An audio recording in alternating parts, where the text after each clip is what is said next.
তাহলে যারা ইব্রাহিম নাম দেন আসলে ওরা কিন্তু এক ধরনের উস্তাদি করতেছে। বলে হুজুর কিভাবে? আপনার বলেন একটু আল্লাহুম্মা সাল্লি আলা মুহাম্মদ, আমার নবীর নাম কয়বার? একবার। ওয়া আলা আলি মুহাম্মদ কয়বার? দুইবার। কামা সাল্লাইতা আলা ইব্রাহিম, ইব্রাহিম নবীর নাম কয়বার? একবার। ওয়া আলা আলি ইব্রাহিম দুইবার।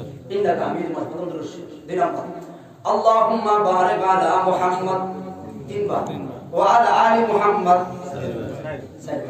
কামা বারাকতা আলা ইব্রাহিম তিনবার। ওয়া আলা আলি ইব্রাহিম, তাহলে দুইটা দুরূদের ভিতরে আমার নবীর নামও চাইবা, ইব্রাহিম নবীর নামও চাইবা। বুঝে আসে না তুমি কোন নবীর উম্মত?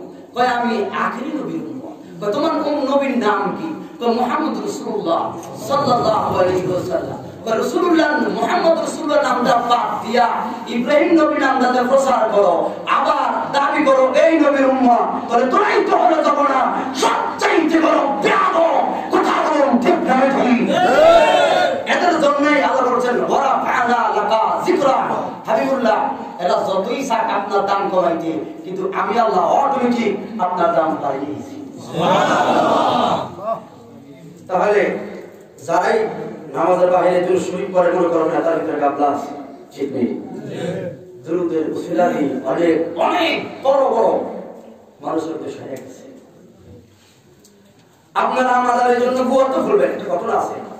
আচ্ছা ওদের খাওয়া দাওয়া করছে? আরে বেটে দেখলেন না ভিডিও ভাই আমার একটা মহিলা একটা ছেলে প্রসব করছে, সুন্দর একটা ছেলে, কদিন বড় হওয়ার পর আল্লাহ পাক বলছিল এই ফেরেশতা, একটা ফেরেশতা ডাক দিছে। ফেরেশতা এসে আল্লাহর কাছে খেয়াল করেন, আল্লাহ বলতেছেন ওই শহরটা জ্বালায়া দাও। খেয়াল করে একটা শহর আছে জ্বালায়া দাও। ফেরেশতা এসে শহর দ্বারা জ্বালাইত, মালিক হুকুম।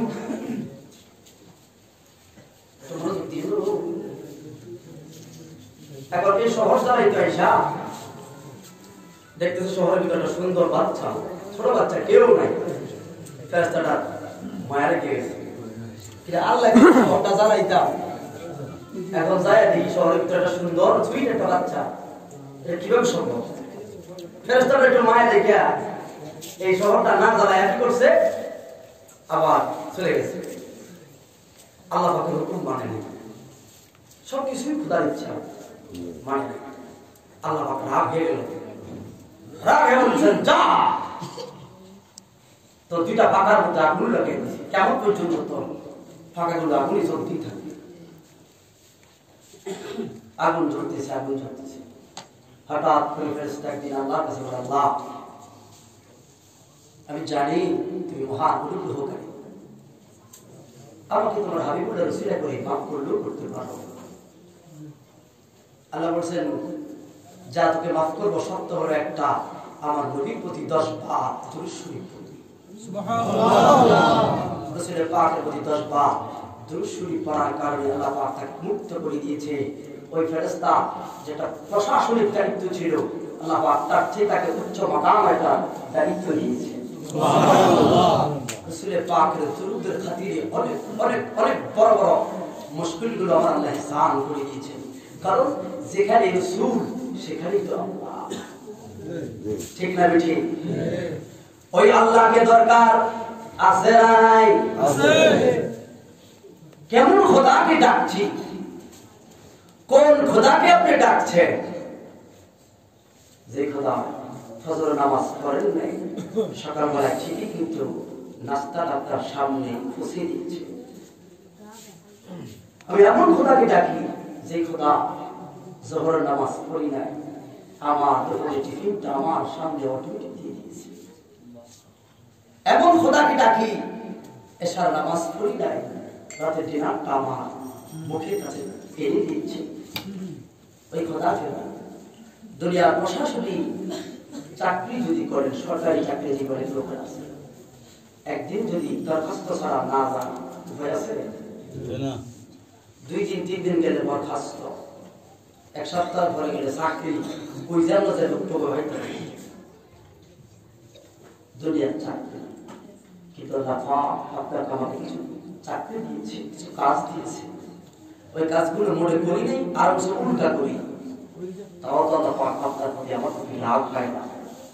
রাগ হলেও হায়াত নবীর কারণে আমার ঠান্ডা হয়ে যায়। তাহলে ওই মালিকরে কতটুকু মন দিয়ে ডাকার দরকার। জিকির যারা করে আমেরিকা আলফাবেট বিজ্ঞানী করে মানুষের মস্তিষ্কের উপরে রিসার্চ করতে, আলফাবেট আমেরিকান বিজ্ঞানী উনি একবার পাকিস্তানে একটা কাজে আসছে, আশা করতে মুসলমানরা এক জোর হয়ে জিকির করতেছে, জোরে জোরে জিকির করতেছে আল্লাহ আল্লাহ বলে। উনি বলছে আমি এমন কোন ধর্ম দেখিয়েছি তবু কি এইভাবে ডাকে? আসলে ওরা এত এনার্জি পায় কিভাবে? এই জিকির বুদ্ধি আজকে রিসার্চ করতে হবে। মুসলমানদের এই জিকির নিয়ে রিসার্চ করা শুরু করবে। রিসার্চ করে উনি একটা উত্তর দিয়েছেন যে মানুষের হাড় প্রধান দুইটা রগ দিয়ে হাড়ের কাজ করে। বাংলাদেশের বিশ্বের ওষুধগুলো দুইটা রগে একটাই ঢুকে নেয়, একটার পর আরেকটা ঢুকে ওষুধ, এই কারণে লেট হয়ে মানুষ মারা যায়। বিজ্ঞানের কথা, দুইটা রগে কাজ করে, একটা রোগ দিয়ে ওষুধ ঢুকে আর একটা রোগ পরবর্তী ঢুকে, একসাথে ঢুকতে পারে না। কিন্তু মুসলমানরা যখন জিকির করে, ওই জিকিরের এনার্জিটা মুহূর্তের মধ্যে দুইটা রগ দিয়ে তার হাড়ের মধ্যে আঘাত করে। বলেছে যে যাদের ভিতরে ৫ ওয়াক্ত নামাজের পর আল্লাহ জিকির থাকবে, ওই লোকটা কোনদিন হাড়ের রোগে মরবে না। বলি আল্লাহ।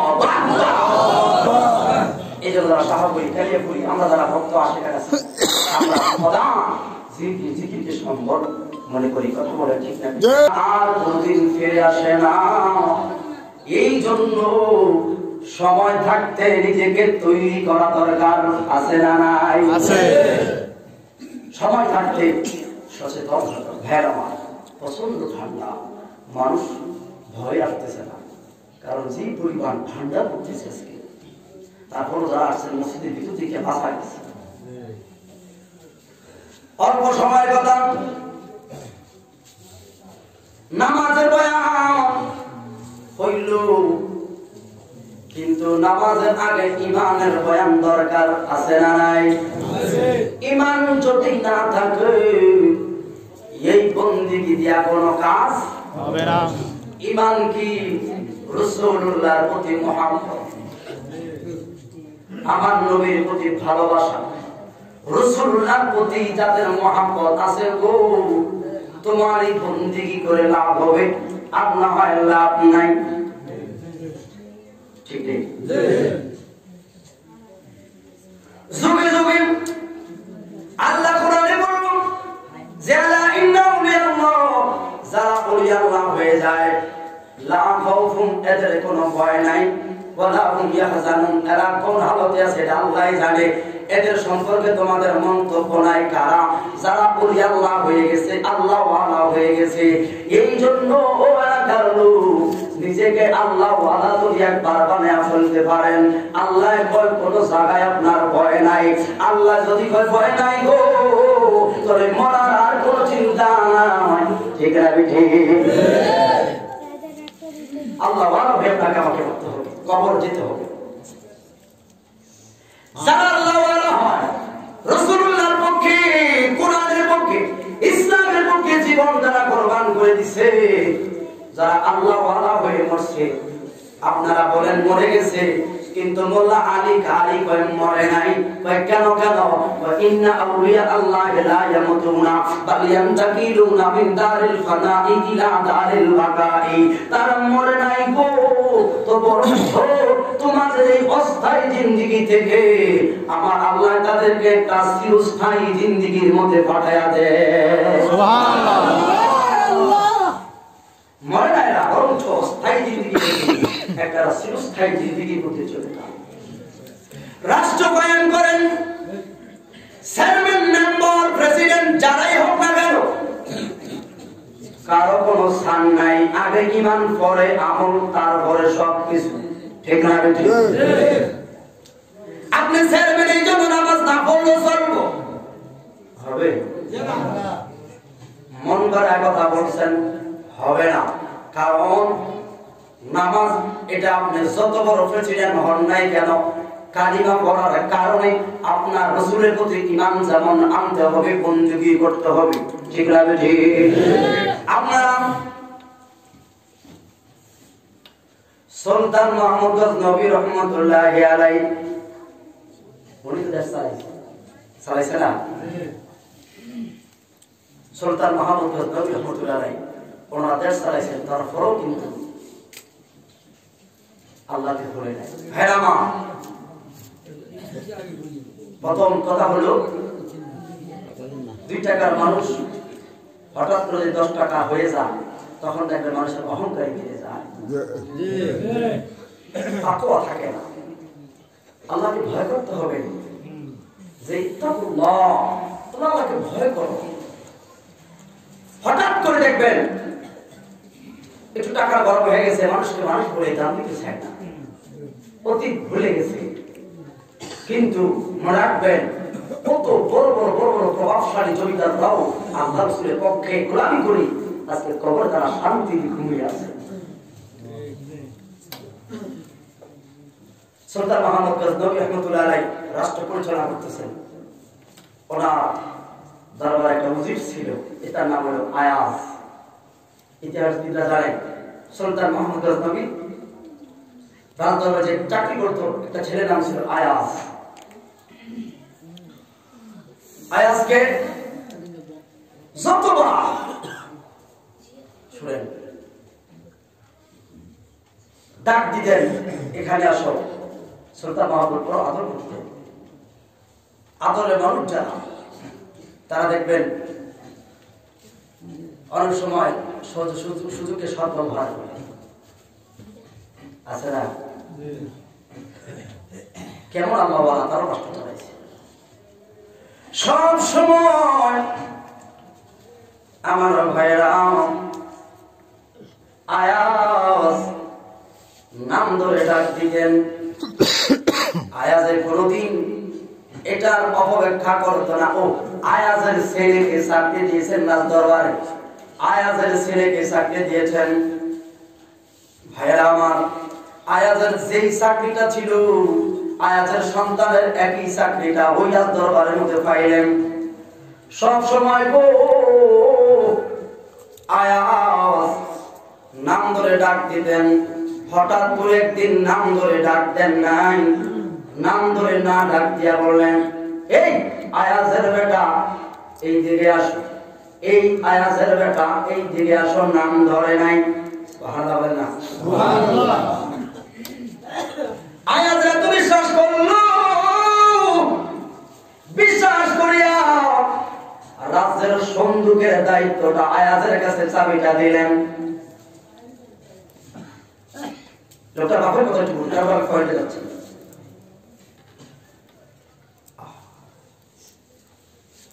যতবার রাষ্ট্রীয় যখন চাকরি করতেছে, লোকেরা সন্দুকের ভিতরে মাঝবন্ধ আয়াজে ঢুকিয়া যায়, ঢুকিয়া তালা তালা মারিয়া আয়াজে ভিতরে কি করবো, ইতিহাসটা বলি দিই, বুড়াক বেড়াশোনা আল্লাহ কি লাগে। কিছু লোক উজিরাদের বিরোধী আছে না, যা বাচ্চার কাছে বিচার দিচ্ছে, বাচ্চা আপনি তো যারা বিশ্বাস করেন আয়াজ রে, আয়াজের সন্দুকে ঢুকতে আমরা সমানটা চুরি করি। কি করে? গয়নাটা চুরি করে, বিশ্বাস করে না। আপনি সচক্ষে যা দেখেন, আয়াজ দরজা খোল, বাচ্চা স্বয়ং গেছে, আয়াজের দরজা খুলে নেয়। আয়াজ রে দরজা খোলো, দরজা খুলে নাই। আয়াজ আমি বাদশা করলাম, দরজা খোলো। কোনোভাবেই দরজা খুলে নাই। দরজাটা ভাঙলো, বাইঞ্জা দেখলো একটা বাক্স থেকে, বাক্সটা ছড়ায় কাছে পয়সা রইলেন।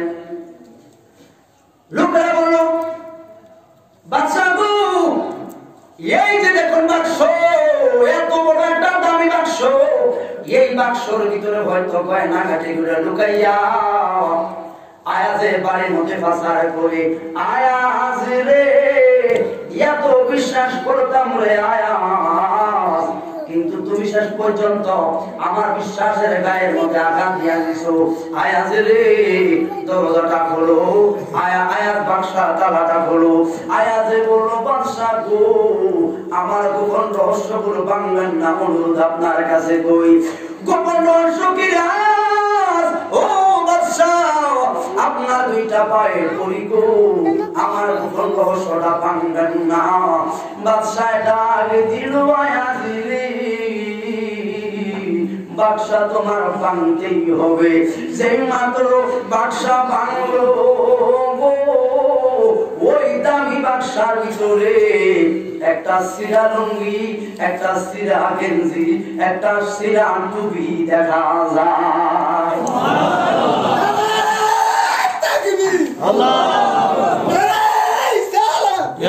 সুলতানে বলে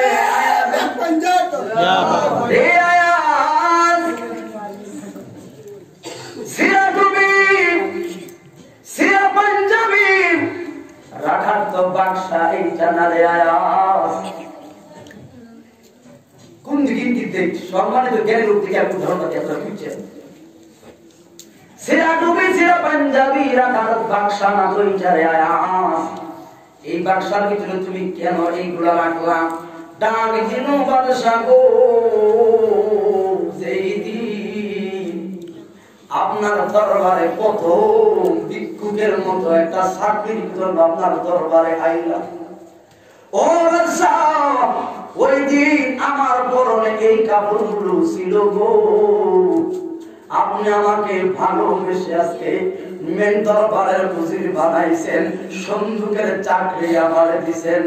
বাদশা গো যাই না লাগবে, আপনার এই সামনে দামি পোশাকে ছাড়িয়া দিনের কিছু সময় ওই সন্দুকের ভিতরে ঢুকিয়া এই সিরা কাপড়গুলো গাদ দিয়ে আমার আল্লাহর শুকরিয়া আদায় করি। কারণ আমার আল্লাহ, আমি আয়াজে কোথায় আল্লাহ, কোথায় আমি ছিলাম, আমার ভিতরে কোন অহংকার যেন না আসে, এই জন্য দিনের কিছু সময় আমি ওই সিরা কাপড়গুলো গাদ দিয়ে আমার আল্লাহর শুকরিয়া আদায় করি। এই জন্য টাকা পয়সা যাতে হয়েছে নিয়ামত, আল্লাহ আপনাকে পরীক্ষা করছে। কথা বলো ঠিক না ঠিক? বাদশা খুশি হয়ে গেলেন। আয়াজ অসুস্থ হওয়ার পর তার সন্তানকে রাজ দরবারের মধ্যে দিলেন। সন্তান যত বাড়াইতো নাম ধরে ডাক দিলেন। একদিন এই আয়াজের বেটা বলে ডাক দিলেন। আয়াজের বেটা যখন ডাক দিল গো, এই ছেলেটা কষ্ট পায়া কান্না শুরু করলেন। এই যখন ডাকলো বাদশার কথা শুনিয়া রাতের বেলায় বাড়ির মধ্যে চলে গেছে, অন্ধকারে বাড়ির মধ্যে যায় বাবার দরজায় ডাক দিল, বাবা গো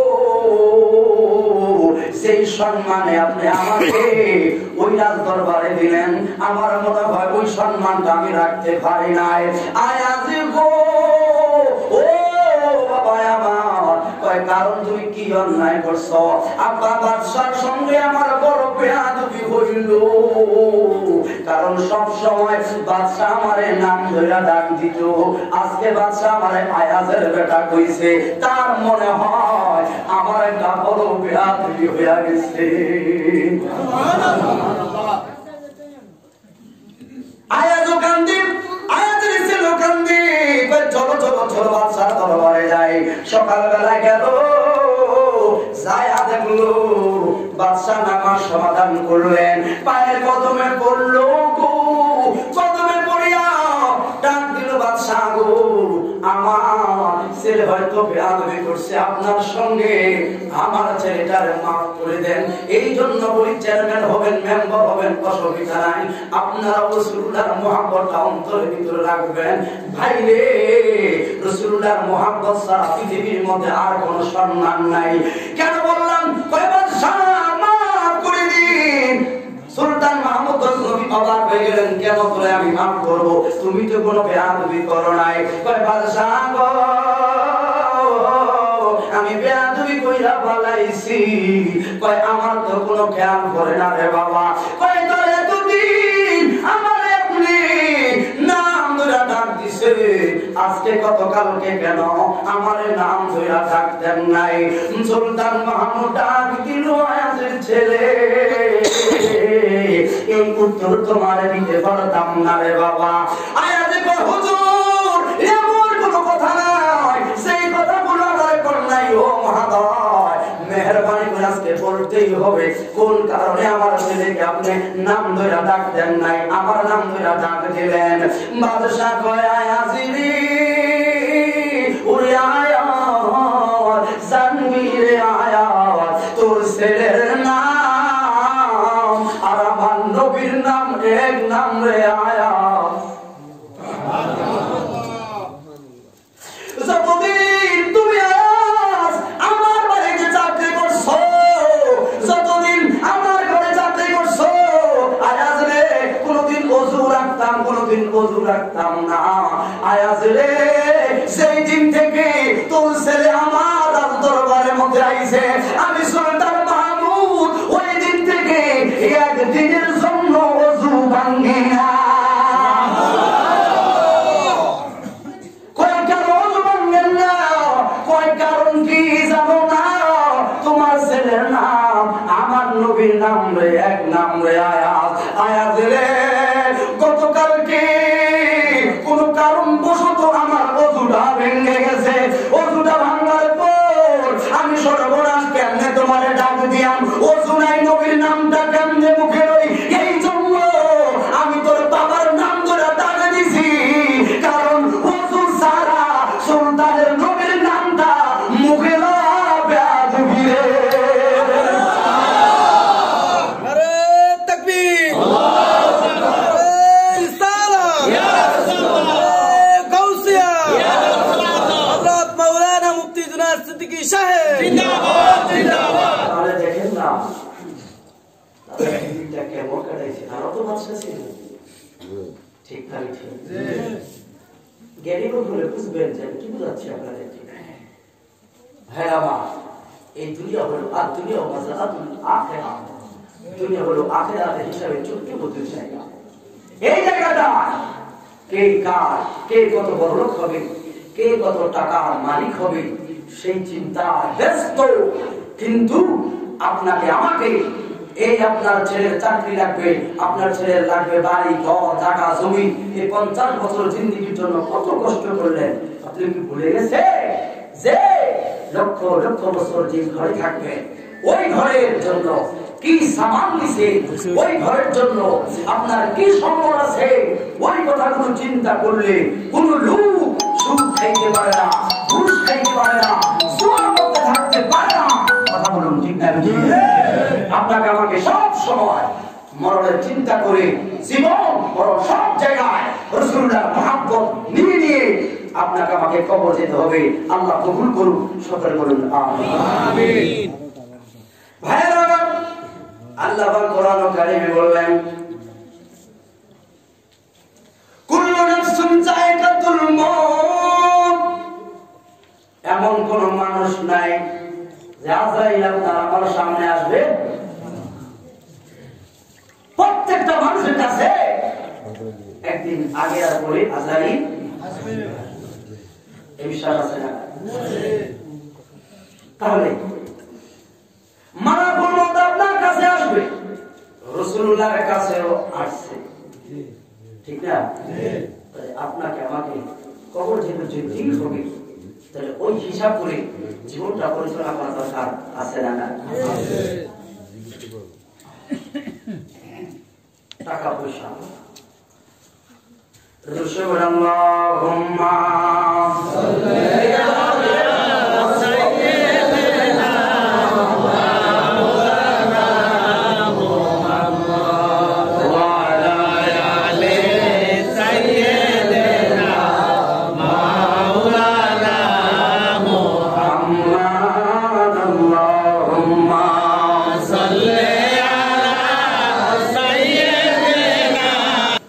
মনের শান্তি পাইবি রে মন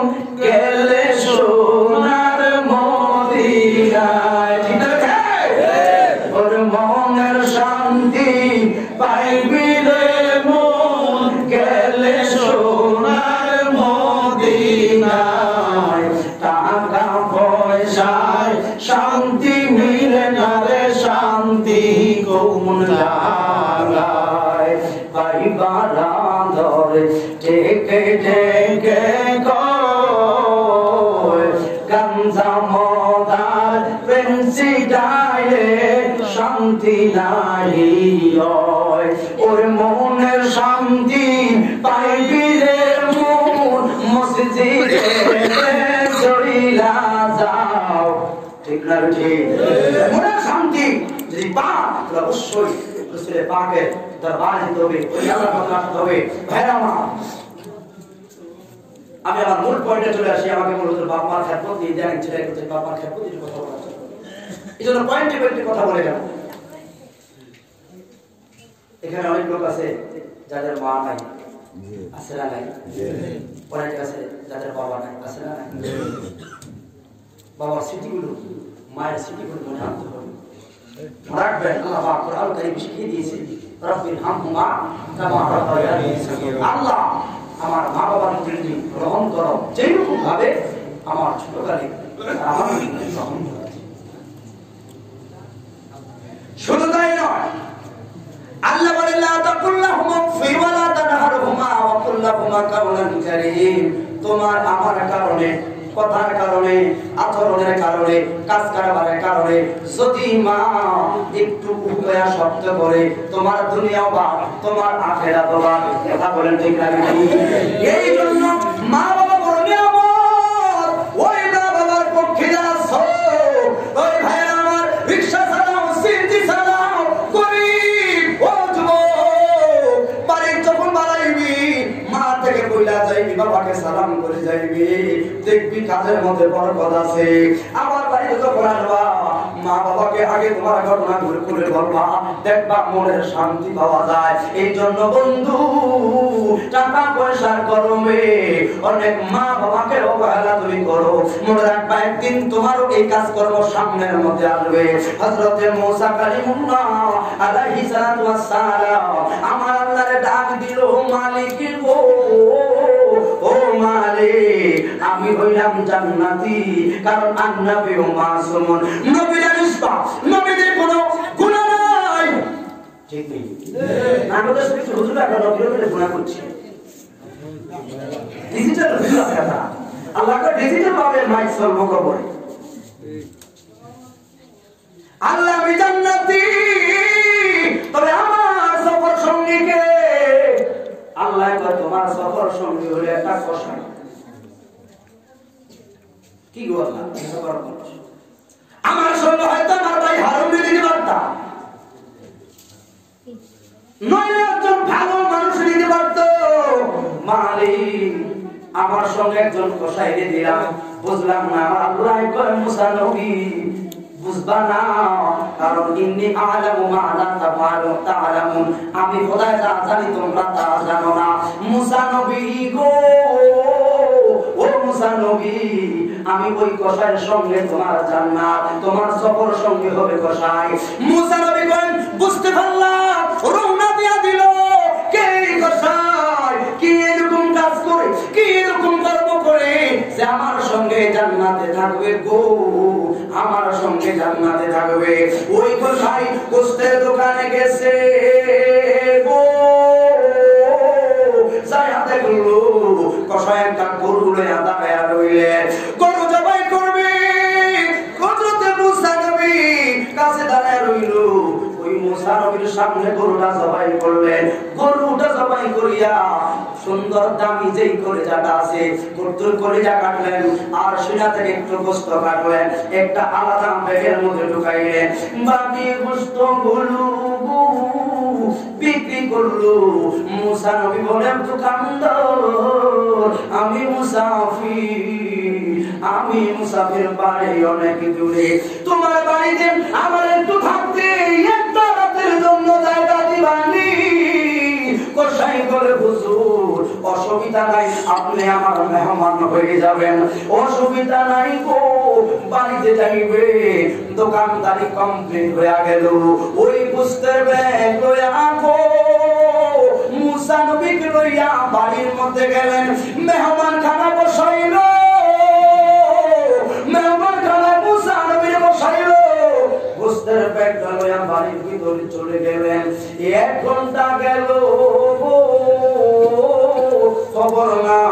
মুসা নবী তো গরম মানুষ, একটু চা নাস্তা দিল না, মেহমান ভালো কই গেল, খবর নিল না, বুঝলাম না।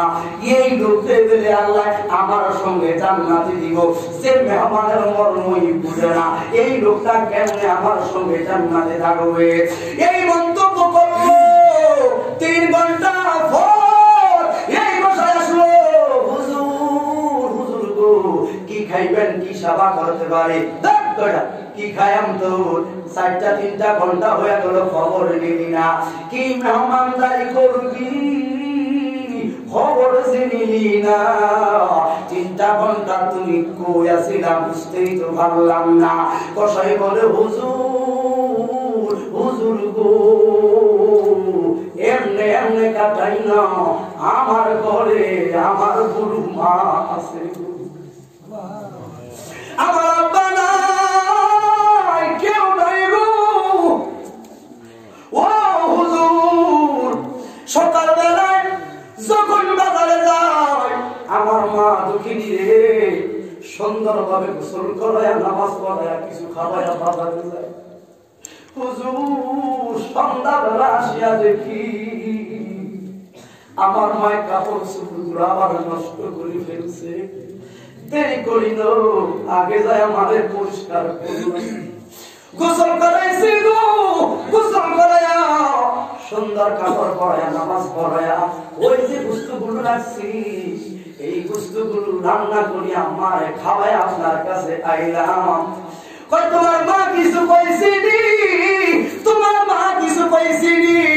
কই হুজুর আমার মা খানা খায়, আর একটা কথাই শুধু আমারে কয় খানা খায়, আর একটা কথাই কয়, কই কি কইলো, কই আল্লাহ আমার এই বাংলারে আমার এই সন্তানরে জামানার মুসা নবীর সঙ্গে জান্নাতি বানায়া দাও,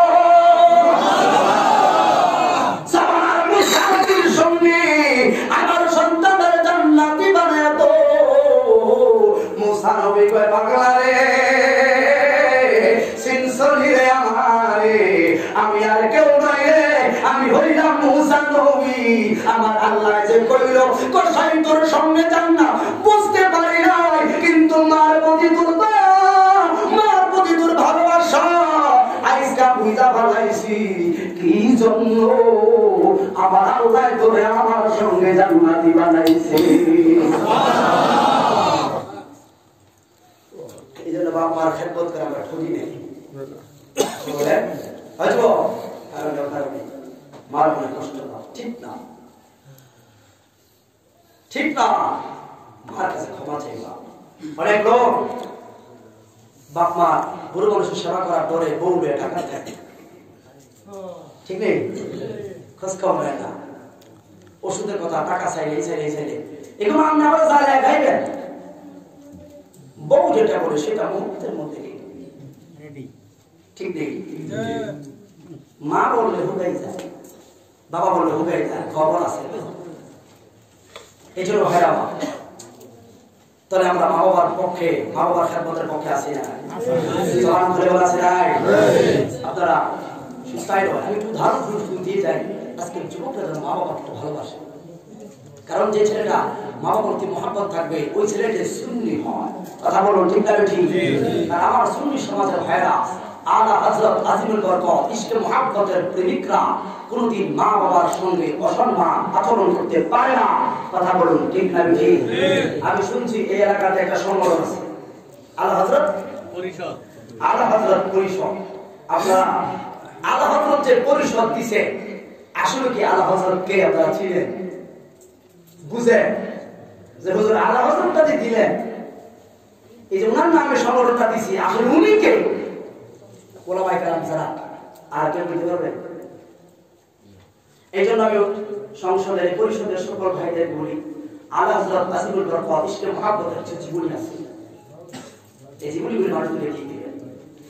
উনি ওই আলা হযরত যিনি কানজুল ঈমান লেখে যখন ওই আশরাফ আলী থানভীর অনুসারীরা, রশিদ আহমেদ গাঙ্গুহির অনুসারীরা আমার নবীর শানে যখন গুস্তাখি করা শুরু করছে তখনই আলা হযরত কানজুল ঈমান লেখে কানজুল ঈমানের তাফসীর করে গুস্তাখ রাসূলের প্রতিবাদ করেছেন। ইনি হলেন আলা হযরত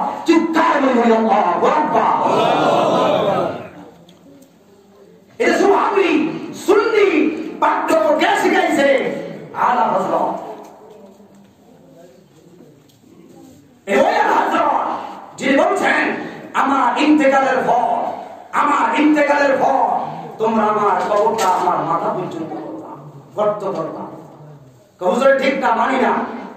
আপনি মাথায় হাত মানে কিন্তু এই কথা করেন কেন? যত কথাই বলো আমার কবর তোমরা মাথার উপর পর্যন্ত করবা। কারণ কি? কারণ কি? মানুষের নাম পর্যন্ত পুরুষের করে, আপনার কবর মাথা পর্যন্ত করো। কারণ কি? কারণ আল্লাহ আজিমুল বরকত ইশকে মুহাব্বত সারা জীবন রাসূলুল্লাহকে দাঁড়ায় দাঁড়ায় সালাম দিছি, ইয়া নবী মালাইক সালাম আলাইকা বলে সালাম দিছি। আমি আল্লাহ হযরতের আকীদা, আমার বিশ্বাস, আমার কবরে আমার নবী আসবে, দুনিয়াতে আমার নবীকে দাঁড়ায় সালাম দিছি। আমি আল্লাহ হযরত কবরেও আমার নবীকে দাঁড়িয়ে দাঁড়িয়ে সালাম দিব। চিৎকার করে আল্লাহু আকবার। আমার নবী আসবে আমার কবরে, ওই নবীকে তাই আমি সালাম দিব। এই জন্য বলছি আমার কবরটা তোমরা মাথা পর্যন্ত সাফ করবা। এই কোন আল্লাহ যিনি সূরজ উল্টে পাও পাল্টে চাঁদ ইশারে যে হো যাও। আরে আমার মুশকিল হলো আমার তাশাসুরুল্লাহ সামনে কিন্তু এই কোশ্চেনের সবচেয়ে বেশি গাওয়া হয়েছে। জি, সূরজ উল্টে পাও পাল্টে চাঁদ ইশারে যে হো যাও। এবে কোন খালক আল্লাহ হযরত বলতেছে আমার নবী এমন নবী যার ইশারায় আঙ্গুল দ্বিখণ্ডিত হয়ে যায়। আন্দে নচতি দেখে রে কুদরতে রাসূলুল্লাহ কি আরশে হকে মসনদে रिफ़ाते रसूलुल्लाह की देखनी है हशर में इज्जते रसूलुल्लाह। তোরা দেখবি হাসর ময়দানে আমার নবী কি শান, আমার নবী গুনাহ। লা রব্বিল আরশ जिसको जो मिला उनसे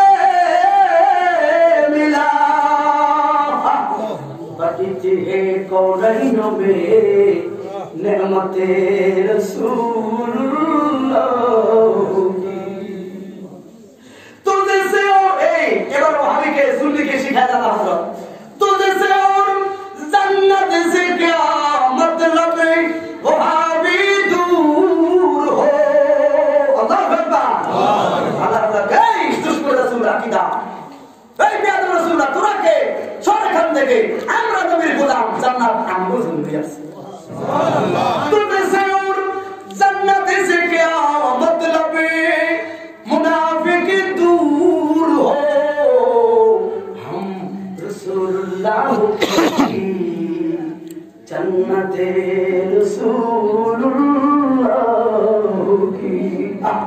আরে ওই আল্লাহ যার নামে আপনারা সংগঠন করেছে, যিনি প্রায় 1300-1400 কিতাব লিখে গেছেন, শুধু সুন্নিয়তের জন্য অক্লান্ত পরিশ্রম করেছেন, তিনি হলেন আলা হযরত আজিমুল বরকত ইশকে মুহাব্বত। এই জন্য এমনকি আমি তো বললাম ওই আকীদা সংস্কারগুলো করে কে সুন্নি ফিউর কোনটা ভিতরে ভেজাল আছে আলা হযরত শিখাই দিয়েছেন। এই জন্য এই সংগঠন পদাধিকারী যারা আছে আপনি আপনাদের অনুরোধ করুন এই সংগঠনের প্রতি আপনারা সহনশীল থাকবে। নাম দিলে হবে না, কাজ করতে হবে। আলা হযরত সংগঠন করবেন কিন্তু ওই আহমদ সৈয়দ আহমদের অনুসারীরা কাজ করবেন, এটা চলবে না। আপনি আলা হযরত গোলাম আলা হযরতের আশেক যা যেই সিলসিলায় চলছে ওই সিলসিলায় আপনার জীবনটা পরিচালনা করতে হবে।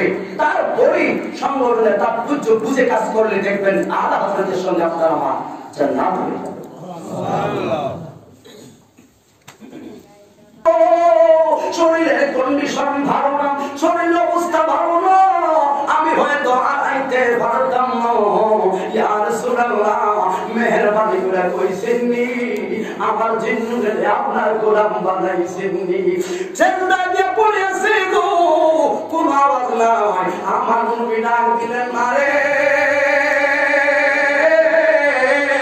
ও জিন্নুরের মা আমি উত্তর দিছি রে আমি জানাই দিছি জিন্নু আমি নবীর গোলাম রে সুবহানাল্লাহ আল্লাহু আকবার রিসালা গাউসিয়া আহলে সুন্নাত ওয়াল জামাত জিন্দাবাদ আল্লাহ মাওলানা জুনায়েদ সিদ্দিকী সাহেব জিন্দাবাদ কই ইয়া রাসূলুল্লাহ আপনার গোলাম কই মা উত্তর দিয়া দিছি তোর সন্তান আমি নবীর গোলাম আগেই বানায়া লাইছি কই বুঝলাম না কই যেদিন প্রথম দিন আমার দরবারে আইছো ওই দিনই আমি জিন্নুল মেসির আমার গোলামের খাতায় নাম লাগায়া দিছি ইয়া রাসূলুল্লাহ নবী গো তোরে 18টা বছর কেন আমারে ভুলাইছে আমার নবী ডাক দিছে মারে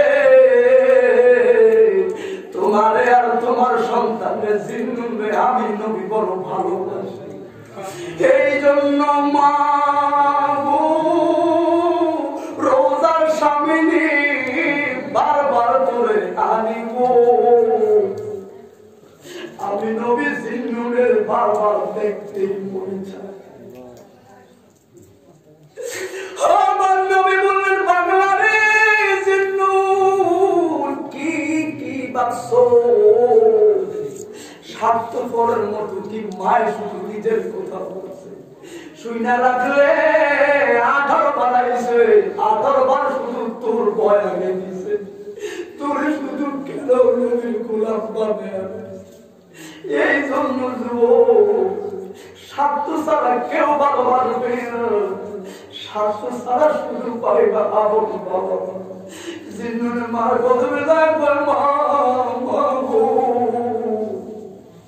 বুঝতে পারে না মার জন্য কি সন্তান এমন করি এই জন্য যুবক অনুরোধ করে যায় যাদের ঘরে বুড়ো মা আছে যাদের ঘরে বুড়ো বাবা আছে বাবার গ্যাস্ট্রিকের পাতার ওষুধটা এনে দিও বাবার জন্য মাংস করে এনে দিও বাবার খোঁজ খবর নিও মনে করবা তুমি একদিন বাবা হইবা তোমারও একদিন মা হইবা গো মা কোনোদিন কারণে বাবা মার মনে কষ্ট দিও না বাবা মা কোনোদিন তোমার সাধ্যের বাহিরে চাইবে না ছোট ছোট আবদার করবে বাবা মার আবদার গুলো পূরণ করবা দেখবা তোমার মনের নেক বাসনা গুলো আমার আল্লাহ পূরণ করবে মা বাবার খেদমত দরকার আছে না নাই আমাদের যুবক ভাইরা আজকে সেই দিক থেকে অনেক দূরে সরে গেছে এই জন্য ভাইরে আমি কথাগুলো স্মরণ করে দিয়ে যাচ্ছি যে মা হলো সবচাইতে বড় আপদ ও জান্নাতের চাবি আমার মা মা গো জান্নাতের চাবি আমার মা ঠিক ওরে মা যার পেছে নাই তার মতন দুঃখী নাই মা যার পেছে নাই তার মতন দুঃখী নাই খালা কুফু মায়ের মতন জান্নাতের চাবি আমার মা আর সবার আগে মায়ের দোয়া কবুল করে দয়াল আল্লাহ সবার আগে মায়ের দোয়া কবুল করে দয়াল আল্লাহ মায়ের দোয়া বিফলে যায় না জান্নাতের চাবি আমার মা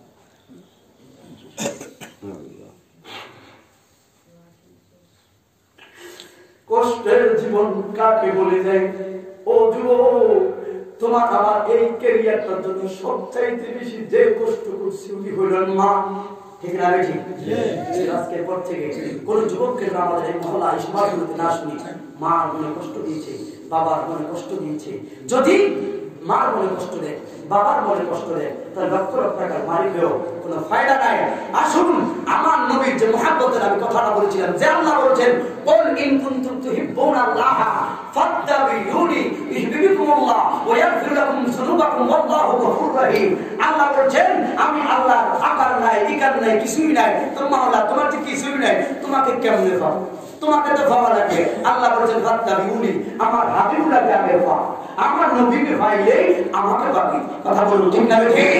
ওই নবীর প্রতি মুহাব্বত করবেন, টাকা রাখবে না। ওই নবীর প্রতি মুহাব্বত করবে, পয়সা রাখবে না।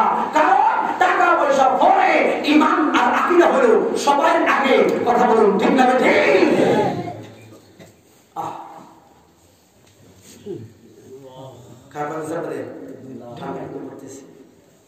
ওসমান বিন রাইন রাসূল পাকের অনেক বড় আশিক একজন সাহাবী। ভাইরা, যে লোক দৈনিক 20 বার মরণকে স্মরণ করবে, আমি পয়েন্টে পয়েন্টে কথা বলি, প্রত্যেকটা বিষয় একটু করে ইঙ্গিত দিয়ে যাবে। রোজ আজকে কোনো বিষয় নিয়ে কথা বলবেন না, আজকে বিষয়ের ওয়াজ করব। যেহেতু আমি এখানে আসছি, পয়েন্টে পয়েন্টে কথা বলে যাচ্ছি। কি বলছিলাম? রাসূল পাকের এত বড় একজন সাহাবী ওসমান বিন রাইন। আমি বললাম প্রথমে আপনাকে আমাকে মরতে হবে, কবর যেতে হবে। ওই কবরে যাওয়ার আগে রাসূলুল্লাহকে নিয়ে কবর যেতে হবে। কথা বলুন ঠিক না ঠিক? আপনার বন্ধু বান্ধব আজ আছে কাল নাই, কিন্তু সব সময়ের সাথী হলেন আপনার নবী, আমার নবী। জবান খুলে বলি ইয়া রাসূলুল্লাহ, ওই নবীকে কবরে যাই কি চাই না? জবান খুলে বলেন যাই কি চাই না? ওসমান বিন রাইন ঘরের মধ্যে রাসূল পাকের দুইটা মেয়েকে বিয়ে করে দিয়েছেন। রাইন দুই নূরের অধিকারী। ওসমান বিন রাইন রাসূলুল্লাহ দুইটা মেয়েকে বিয়ে করার পর হাদিস আসছে ওসমান বিন রাইন দুই নূরের অধিকারী। আর আমাদের কিছু লোক নবী বলে মাটির তৈরি। নবীর মেয়ের বিয়ে করে যদি ওসমান বিন রাইন নূরের তৈরি, নূরের ওসমান, আর নবী বলে মাটি। আল্লাহ তাআলাকে হেদায়েত দান করুন, সকলে বলুন আমিন। ঘরের মধ্যে খালি নামাজের পর সে কাজ